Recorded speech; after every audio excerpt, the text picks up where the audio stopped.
Salut les amis, c'est Cap sur le Off, l'émission qui vous informe sur le Festival d'Avignon et je vous laisse découvrir l'univers avec lequel on va démarrer cette émission.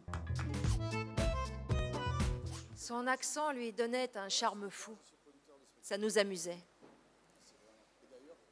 La première fois que je l'ai vu, je l'ai trouvé horrible. Pas son visage, mais son façon d'être. Il n'avait pas de courtoisie ni gentillesse. J'ai pensé qu'il était sinistre et sadique.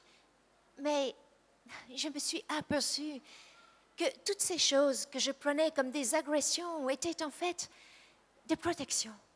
Des protections de quelqu'un d'infiniment trop sensible, de terrifiquement romantique avec une tendresse et une sentimentalité qu'on ne devine pas. Et oui, lorsque un auteur sait aussi bien sublimer ses textes, même s'ils viennent de la chanson, eh ben, c'est du théâtre, c'est magnifique. Et on en parle tout de suite avec la comédienne Myriam Grélard, qui est également auteure. Bonjour.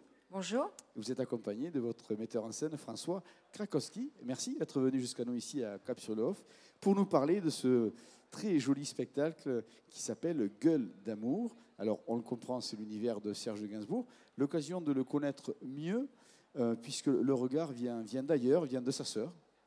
Oui, c'est la sœur jumelle de Serge Gainsbourg qui parle de la vie de son frère au travers des femmes les plus emblématiques de sa vie. Alors, on va techniquement, on va le dire rapidement, on conseille le spectacle aux enfants à partir de 10 ans pour qu'ils adhèrent bien convenablement. Ce n'est pas vraiment un théâtre d'un spectacle musical, bien que vous entonniez quelques chansons au gré du spectacle. Oui, un spectacle sur Serge Gainsbourg, c'était inévitable d'intégrer des extraits de chansons. Moi-même, je chante quelques extraits et de la musique qu'il a composée ou qui l'ont inspiré.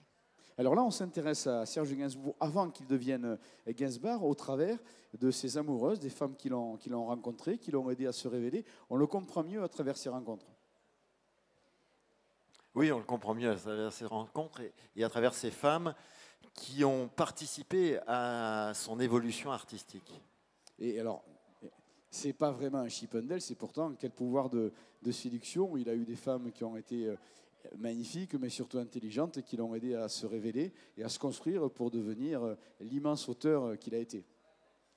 Oui, et puis Serge est devenu, au regard des femmes, de ces femmes-là, un homme beau.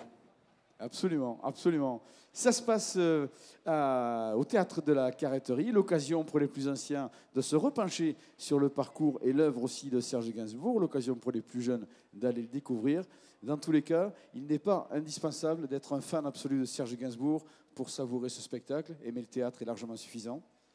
Oui, complètement. Et puis on va découvrir Gainsbourg à travers l'homme sensible, le poète et le grand artiste qu'il a été. C'est donc au Théâtre de la Carretterie, ça s'appelle Gueule d'amour et un sous-titre Gainsbourg Forever. à 16h.